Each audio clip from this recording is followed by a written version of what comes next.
Hey guys, welcome to Cyber Platter. Today we'll see what is spoofing, what are the different types of spoofing attacks, why do we need to understand this threat, and what are the countermeasures. In simple terms, spoofing is nothing but pretending, okay? Spoofing in cybersecurity means pretending to be someone or something that you are not. It's like wearing a disguise to trick others into thinking you're someone that is trustworthy. Spoofing is a deceptive tactic used by cyber criminals to gain unauthorized access to information, trick people into revealing sensitive data, or carry out other malicious activities. Now we'll see some of the reasons why understanding spoofing attacks and their potential consequences is crucial for any organization. Okay. The first one is data protection. Usually, organizations handle a vast amount of sensitive data, like, for example, customer information, financial records, proprietary data. Spoofing attacks can lead to data breaches and unauthorized access to this valuable information. By understanding spoofing techniques, organizations can implement, security measures to prevent such attacks and protect their data assets. Second reason why you need to understand this is because it can cause financial losses. Spoofing, like for example, phishing scams, can trick employees into giving financial information or making any fraudulent payments. By raising awareness and providing training about spoofing attacks, organizations can actually help employees to recognize and report suspicious activities. Third one is reputation management. Falling victim to spoofing attacks can damage an organization's reputation. Like, for example, when attackers impersonate the organization in phishing emails or, to create fake websites, customers may associate the fraudulent activities with the organization itself. And this in turn will result in losing trust, leading to customer dissatisfaction, loss of business, long term damage to the organization's reputation. And then the fourth one is regulatory compliance. Organizations operate within regulatory frameworks. Most of these regulatory frameworks mandate the protection of customer data and privacy. Okay. By implementing appropriate security measures, the organizations can demonstrate their commitment to protecting sensitive information, mitigating legal and regulatory risks. Fifth reason why you need to know about spoofing and the threat associated with it is because business continuity. It can affect the business. Spoofing can disrupt normal operations, resulting in downtime, reduced productivity, and financial losses. For instance, say denial of service attack, which is involving IP address spoofing. Okay, it is one of the types of spoofing. DOS attack can overload networks and servers. This might result in system unavailability. And then we have intellectual property protection. Intellectual property IP is a valuable asset for many organizations. Spoofing attacks can be used to gain unauthorized access to systems and steal proprietary information, trade secrets, product designs. Okay. So, in summary, understanding spoofing attacks is vital for organizations to protect sensitive data, prevent financial losses, maintain a good reputation, comply with regulations, ensure business continuity, safeguard intellectual property, and meet industry standards. Now let's see different types of spoofing attacks. First spoofing attack that we'll see is IP or host spoofing. Here the attacker pretends to be a different computer or device on a network.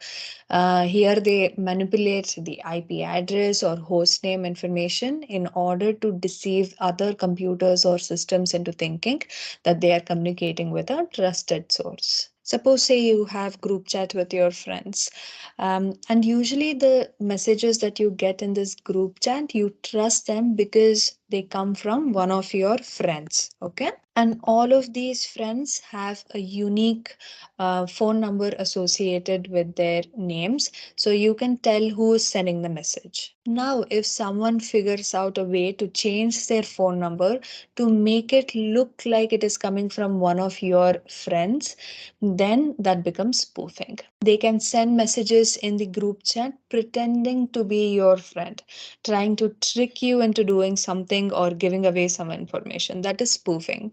In the same way, in the digital world, IP or host spoofing involves an attacker pretending to have a different IP address or host name. This is to trick computers, servers, or networks. They manipulate the information so that it appears they are coming from a trusted source, like, a legitimate device on the network. The consequences of IP or host spoofing can be serious. It can allow attackers to bypass security, gain unauthorized access, launch attacks, or steal sensitive information. To counter IP or host spoofing, there are various security measures that can be implemented. Let's see a few of them here. The first one is network monitoring. Constantly monitoring network traffic and looking for any suspicious activities or anomalies can help detect IP or host spoofing attempts. Another countermeasure is strong authentication. Implementing robust authentication methods like multi-factor authentication or digital certificates can verify the identity of devices and prevent unauthorized access. Another countermeasure is packet inspection. Network devices can be configured to inspect packets and verify if the IP addresses or host names are legit.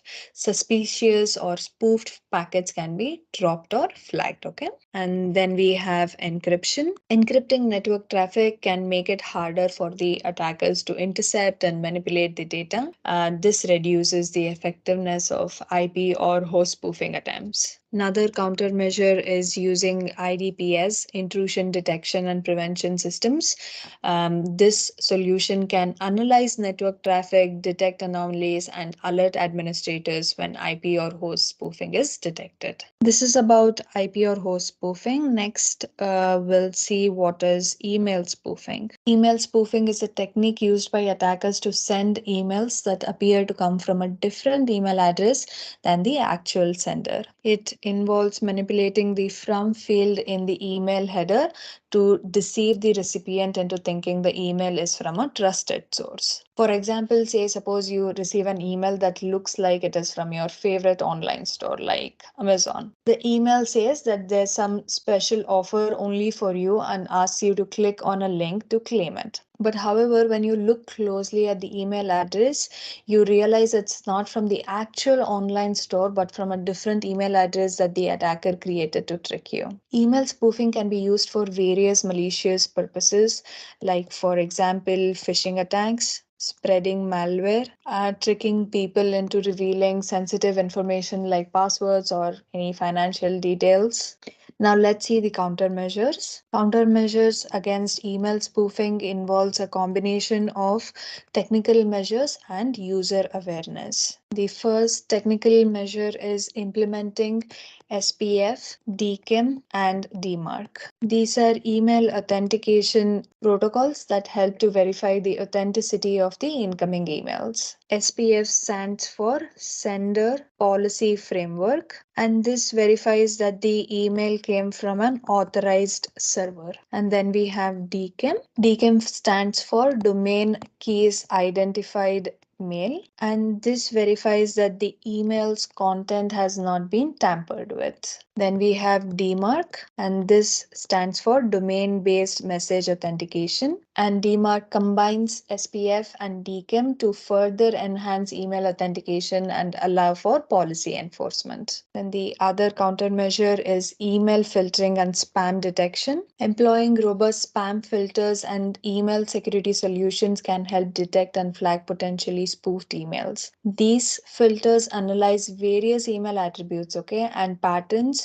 to identify suspicious emails and prevent them from reaching the recipient's box. Then the third countermeasure is user awareness and education. Educating users about email spoofing techniques and the importance of verifying email sources is crucial. Users should be cautious of unexpected emails, especially those requesting sensitive information or urging immediate action. They should double check the email address, examine the email content for any signs of phishing, and avoid clicking on any suspicious links or downloading attachments from unknown senders. And then we have multi-factor authentication, MFA.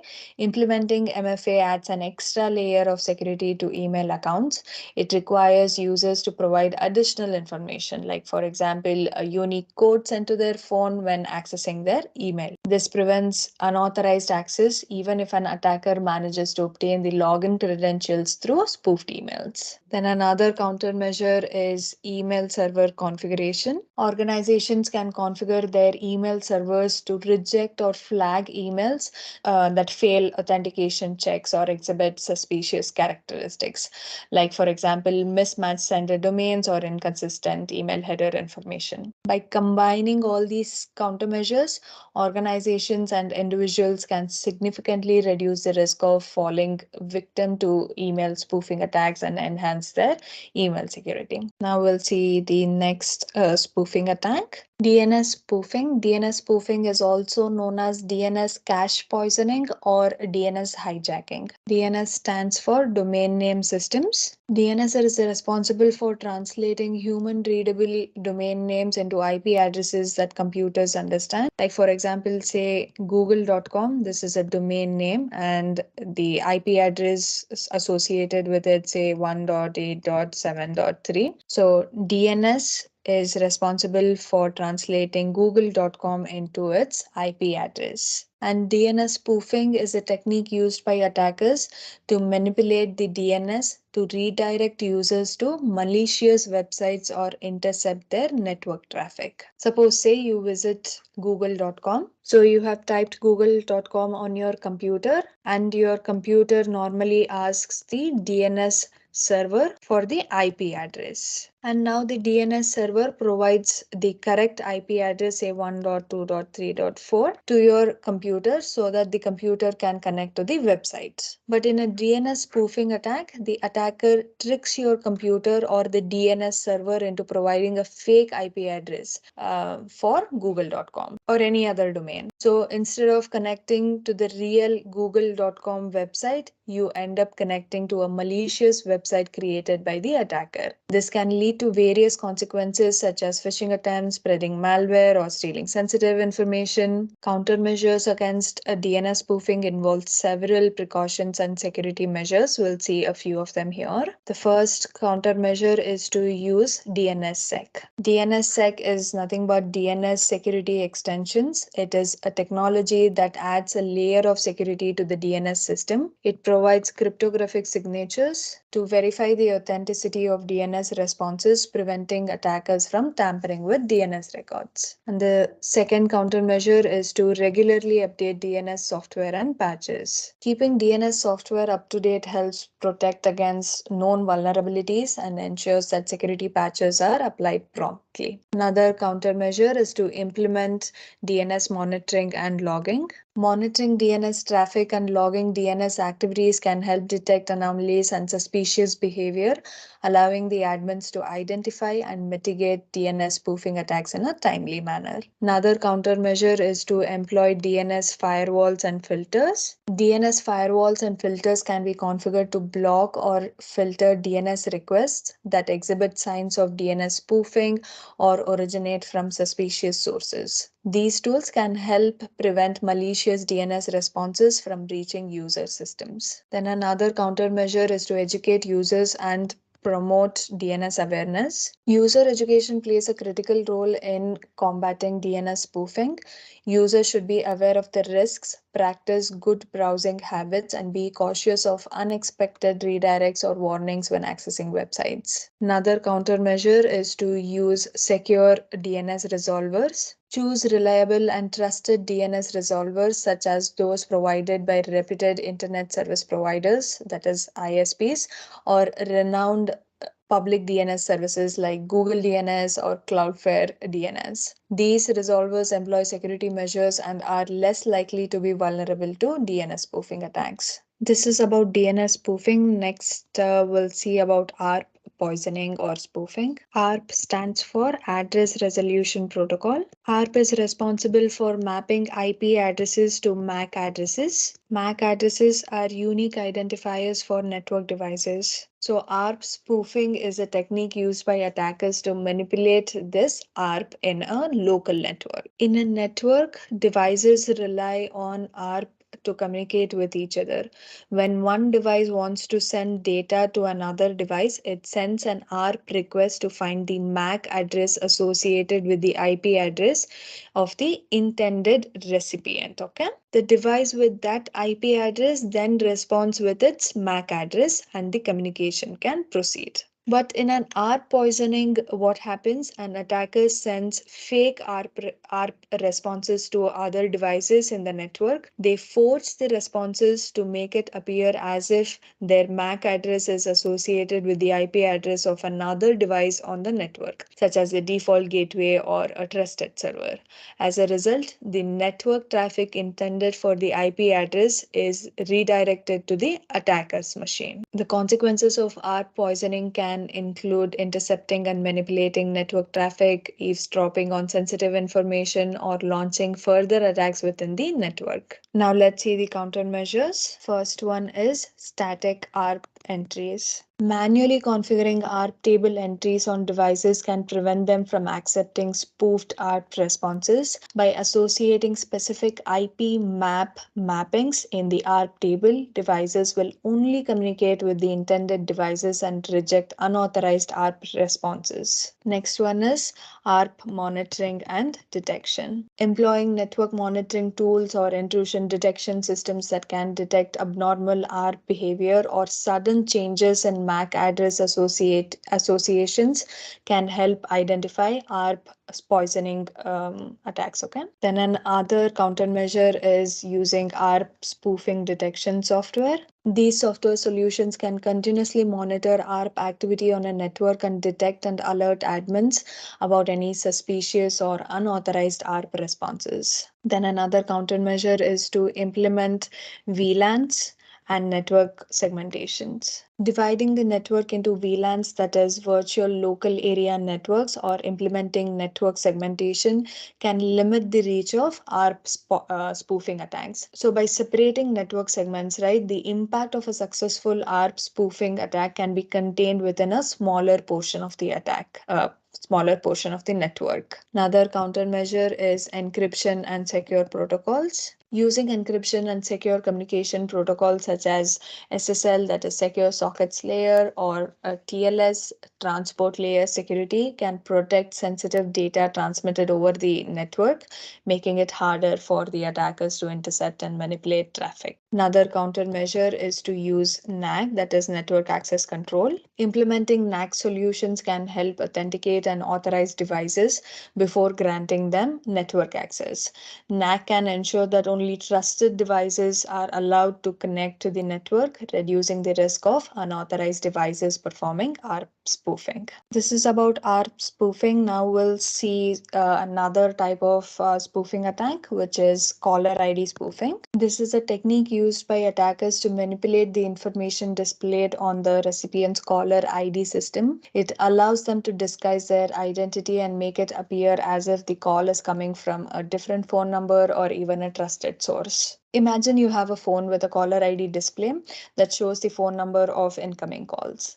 One day you receive a call and the caller ID shows that it is from a well-known company or a government agency. But in reality, it's an attacker who has manipulated the caller ID information to deceive you into thinking it's a legitimate call. Caller ID spoofing can be used for various malicious purposes such as scamming, phishing, conducting social engineering attacks. Attackers can impersonate banks, government agencies, or even people you know to trick you into revealing sensitive information or performing certain actions. Actually, countermeasures against caller ID spoofing can be challenging since it often involves exploiting flaws in the phone system itself. However, there can be some precautions that can be taken that can help. Like, for example, be cautious with the personal information. like avoid sharing sensitive information such as passwords, financial details, or personal data over the phone unless you have initiated the call and can verify the legitimacy of the caller. Next precaution is to verify caller identity. If you receive a call from a suspicious or unfamiliar number, be very careful and do not blindly trust the caller ID information.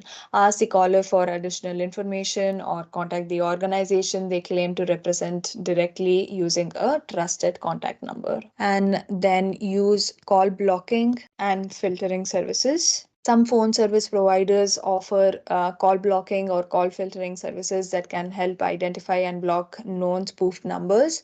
These services use databases of reported scam or spam numbers to automatically block or warn against potential spoofed calls. Then you can install caller ID apps. These apps can help identify and flag potential spoofed calls by cross referencing the incoming call information with their databases.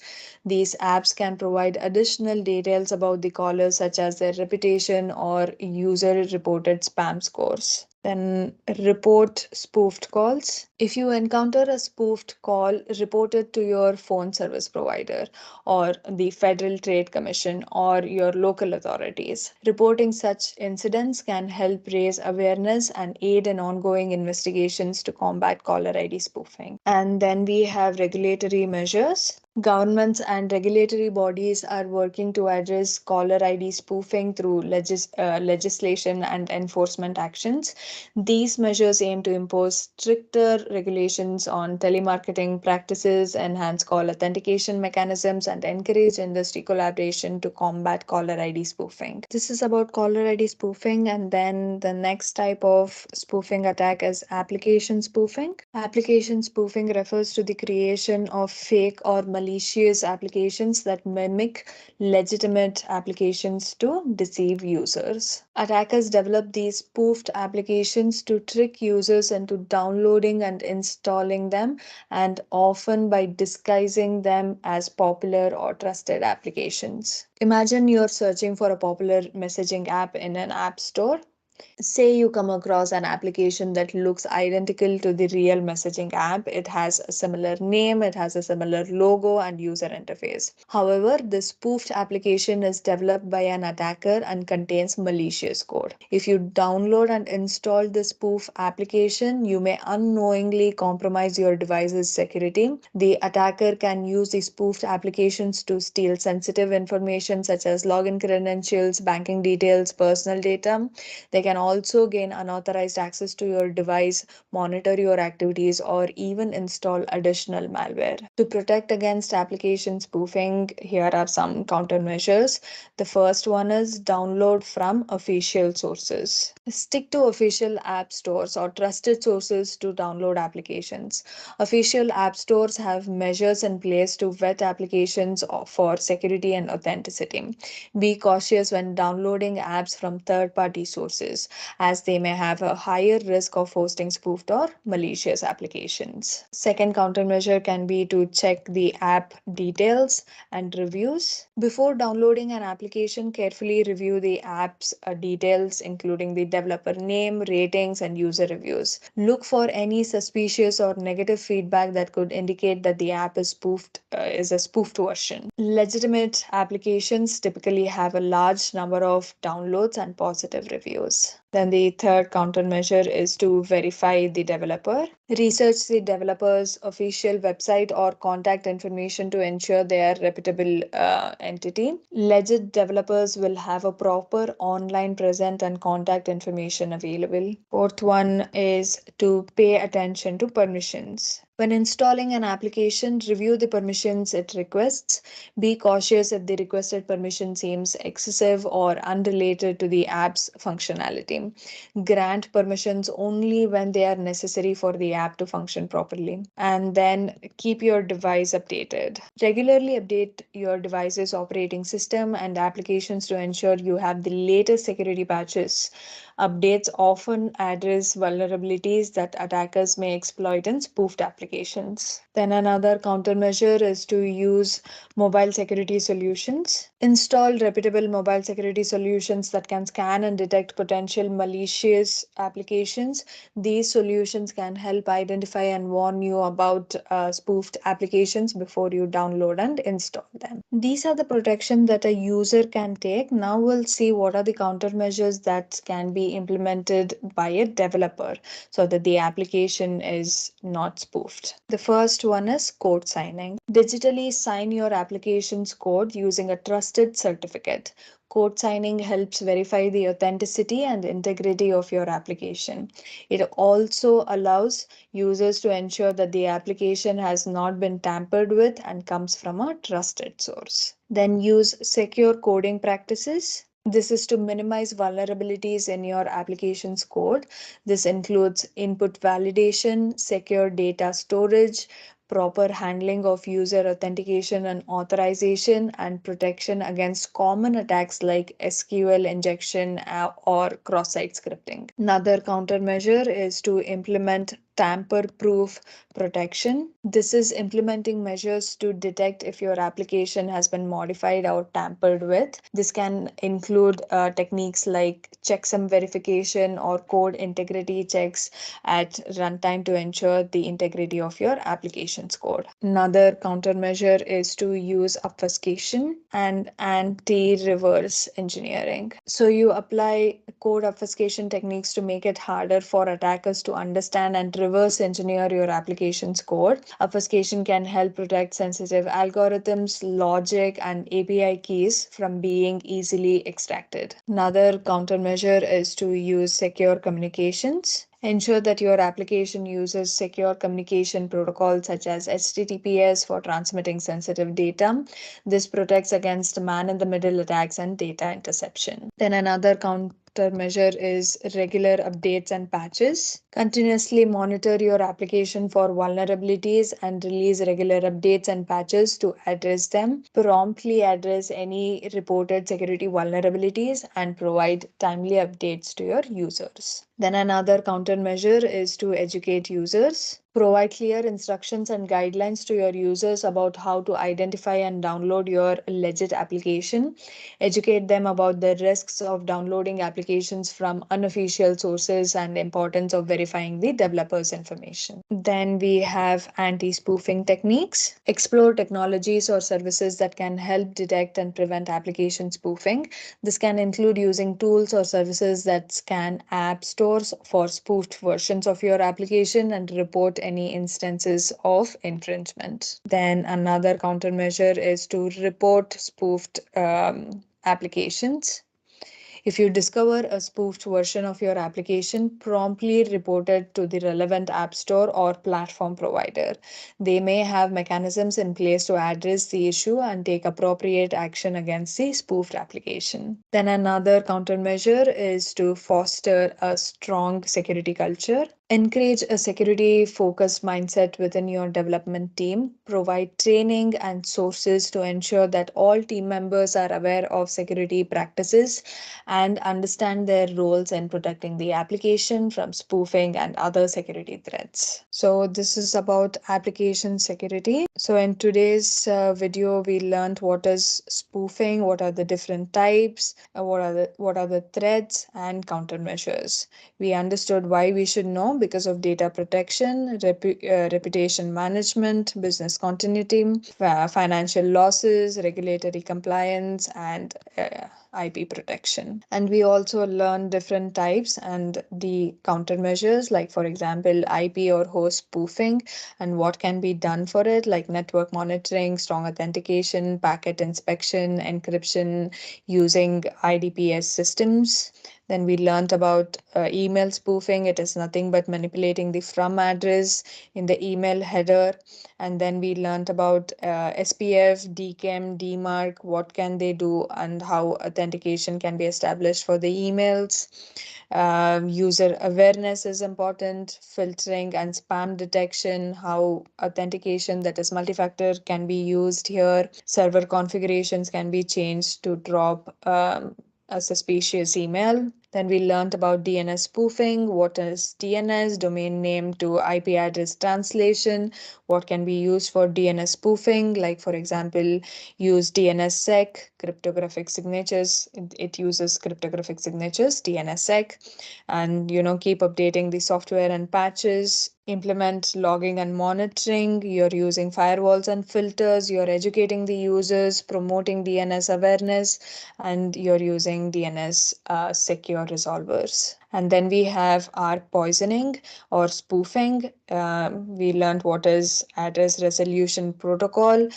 Then we learned about the countermeasures, like using static ARP entries instead of the dynamic ones, monitoring and detection, using spoofing detection software, using VLANs and network segmentation to, contain the attack. Encryption and secure protocols should be used. Then we have network access control that needs to be used. Then we learned about caller ID spoofing. It is difficult because it involves manipulating the phone system itself, and what are the countermeasures that can be taken. And then we have application spoofing, that is creating a malicious or fake website just like a reputed one. What are the countermeasures that can be taken by the users when they want to use an application, and what are the countermeasures that needs to be taken by a developer? So now you should be able to understand or answer a question if somebody asks you what is spoofing and to explain it. And that's it for today. I will see you in another video with another